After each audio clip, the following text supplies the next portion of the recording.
Desde Santa Rosa, La Pampa, Argentina, una mirada sobre América Latina para vernos con nuestros propios ojos. Latino tú, latino yo, la misma sangre y corazón.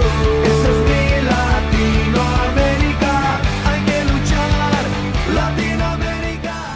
Bueno, continuamos en Informe del Sur y como es habitual en uno de nuestros bloques, presentar a nuestro especialista en Derecho y Relaciones Internacionales, el doctor Eduardo Aguirre. Gracias por estar nuevamente con nosotros, Eduardo. Gracias a ustedes.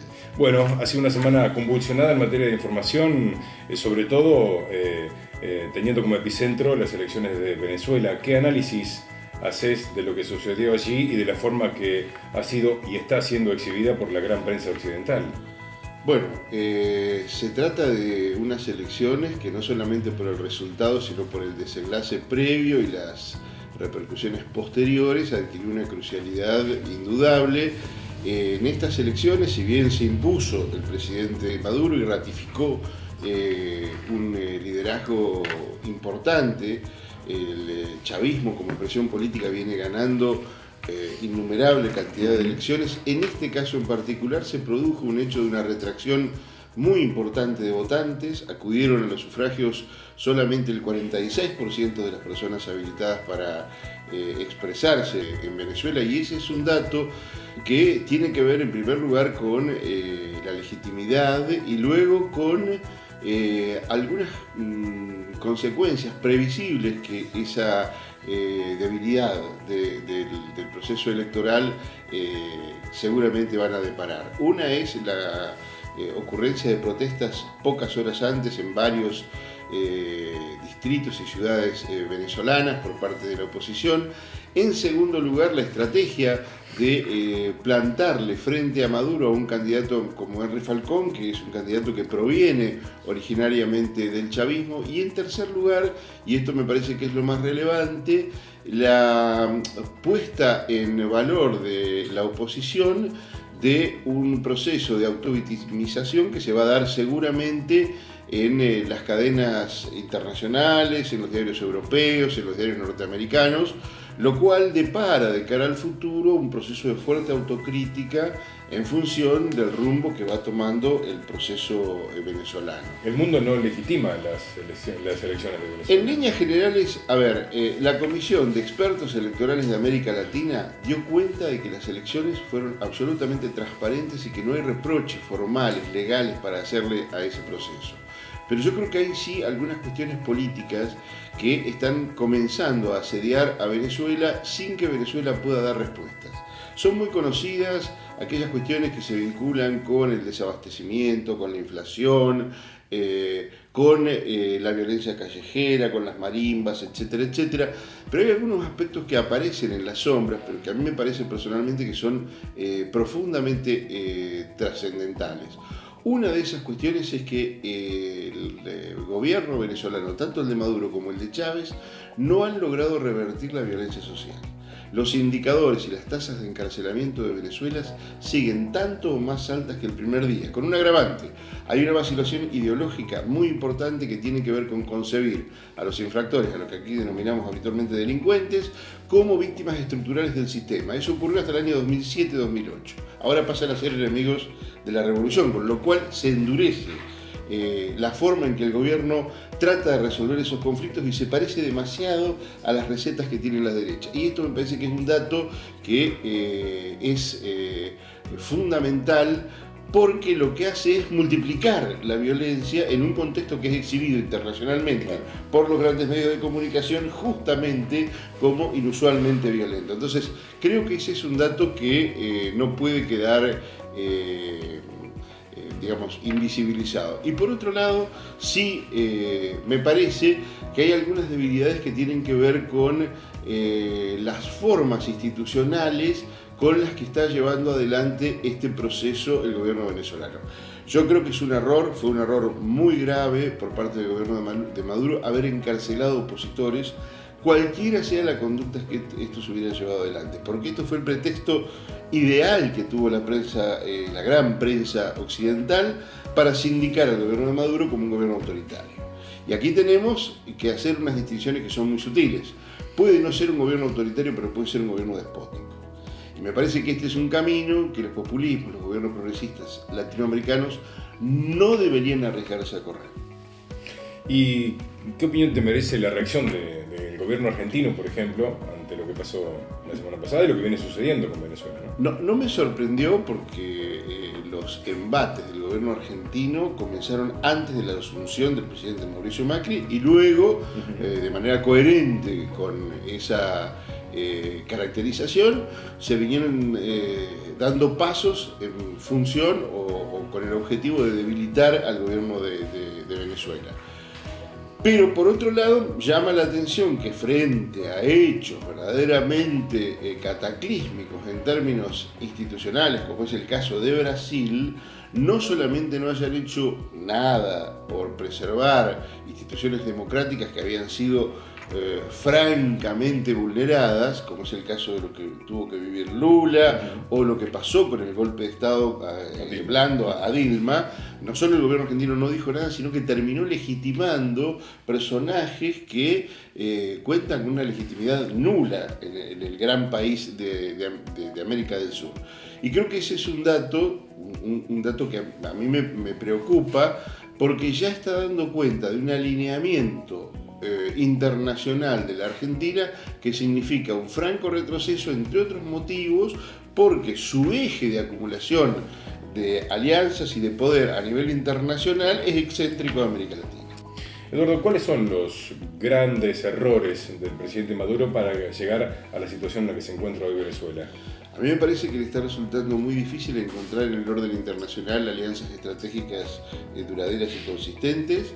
Creo que hay fisuras incluso o por lo menos matices, con el resto de los gobiernos progresistas de América Latina, que de alguna forma tratan de establecer diferencias, si no de manera explícita, por lo menos gestual e implícitamente. El caso de Evo Morales me parece que es el más elocuente en ese sentido, pero además yo creo que hay una lectura equivocada de la composición de clases de Venezuela y de la interpretación de por qué se ensancha la base social de la oposición hasta llegar, en algunos casos, en algunos momentos electorales, a una suerte de paridad. Ese ensanchamiento tiene que ver con una cuestión, paradójicamente, de ascenso social, de movilidad social vertical de grandes sectores sociales que el chavismo promocionó en su país, pero que a su vez esos sectores se desclasan e interpretan que pasan a formar parte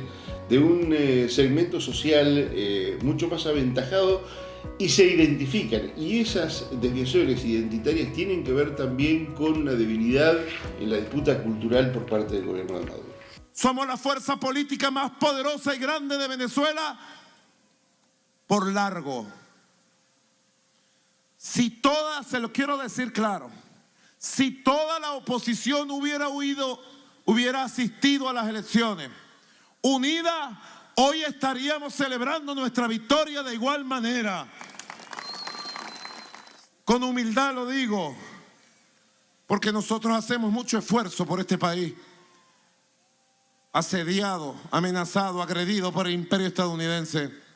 Venezuela es la garantía de estabilidad política de la región suramericana caribeña. Ya basta tantos ataques y amenazas para desestabilizar a Venezuela. Desestabilizar a Venezuela es un crimen, es un pecado. Es posible hablar. Si quieren, yo quiero. Si el gobierno estadounidense algún día quiere, con dignidad y respeto, yo quiero también. Si alguno de los gobiernos de la derecha, subordinada al gobierno estadounidense contra Venezuela, algún día se le ocurre una idea nueva y quiere hablar y entenderse, yo también quiero. Sencillo. Y mientras tanto, a fortalecer la patria desde adentro. Yo pido reflexión, autocrítica, ojalá. Y paso la página Y miro al futuro y le propongo a Henry Falcón, a Reinaldo Quijada, a Javier Bertucci y a todos los líderes de la oposición que nos reunamos, nos encontremos y hablemos de Venezuela, hablemos de ideas, de soluciones, de propuestas. Lo hago aquí y asumo plena responsabilidad de esta iniciativa democrática, necesaria, más allá de la diatriba. Cuando uno cree en lo que hace y cuando uno hace lo que cree, puede sentarse a hablar con todo el mundo. Y en Venezuela hace falta que aprendamos a hablar con las diferencias que podamos tener. Y en el final de Informe del Sur, el homenaje a nuestra patria. Les dedicamos un hermoso poema de Julio Cortázar, escrito en 1955, llamado Carta a mi país. Ojalá les guste. Que tengan todos una muy buena semana. Muchas gracias. Esta tierra sobre los ojos, este paño pegajoso, negro de estrellas impasibles, esta noche continua, esta distancia. Te quiero, país tirado abajo del mar, pez panza arriba, pobre sombra de país lleno de vientos, de monumentos, de esperpentos, de orgullo sin objeto, sujeto para saltos, estúpido curdela inofensivo, puteando y sacudiendo banderitas, repartiendo escarapelas en la lluvia, salpicando de babas y estupor canchas de fútbol y ringsides. Pobres negros, te estás quemando a fuego lento y donde el fuego, donde el que come los asados y tira los huesos, malandras, cajetillas, señores y cafillos, diputados, tiringas de apellido compuesto, gordas tejiendo a dos agujas, maestras normales, curas, escribanos, entrofobars livianos, Fangio solo, tenientes primeros, coroneles, generales, marinos, sanidad, carnavales, obispos, bagualas, chamamés, malambos, mambos, tangos, secretarías, subsecretarías, jefes contra jefes, truco contra flor al resto. ¿Y qué carajo si la casita era un sueño? Si lo mataron en pelea. Si usted lo ve, lo prueba y se lo lleva. Liquidación forzosa, se remata hasta lo último. Te quiero, país tirado a la vereda, caja de fósforos vacía. Te quiero, tacho de basura que se llevan sobre una cureña envuelto en una bandera que nos legó Belgrano, mientras las viejas lloran en el velorio y anda el mate con su verde consuelo, lotería de pobre. En cada piso hay alguien que nació haciendo discursos para algún otro que nació para escucharlos y pelarse las manos. Pobres negros, que juntan las ganas de ser blancos, pobres blancos que viven en un carnaval de negros. Qué quiniela, hermanito, en Boedo, en La Boca, en Palermo, en Barracas, en los puentes, afuera, en los ranchos que paran la mugre de la pampa, en las casas blanqueadas del silencio del norte, en las chapas de zinc donde el frío se frota, en la plaza de Mayo donde ronda la muerte tajeada de mentira. Te quiero, país desnudo, que sueña con un smoking, vicecampeón del mundo en cualquier cosa, en lo que salga. Tercera posición, energía nuclear, justicialismo, vacas, tango, coraje, puño, bebeza y elegancia. Tan triste en lo más hondo del grito, tan golpeado en lo mejor de la garufa, tan garifo a la hora de la autopsia. Pero te quiero, país de barro, y otros te quieren, y algo saldrá de este sentir. Hoy es distancia, fuga, no te metás, que bachaché, dale que va, paciencia. La tierra entre los dedos, la basura en los ojos. Ser argentino es estar triste, ser argentino es estar lejos, y no decir mañana, porque ya basta con ser flojo ahora. Tapándome la cara me acuerdo de una estrella en pleno campo, me acuerdo de un amanecer en Tepuna, de Tilcara de tarde, de Paraná fragante, de Tupungato arisca, de un vuelo de flamencos quemando un horizonte de bañados. Te quiero, país pañuelo sucio, con tus calles cubiertas de carteles peronistas. Te quiero sin esperanzas y sin perdón, sin vuelta y sin derecho, nada más que de lejos y amargado, y de noche.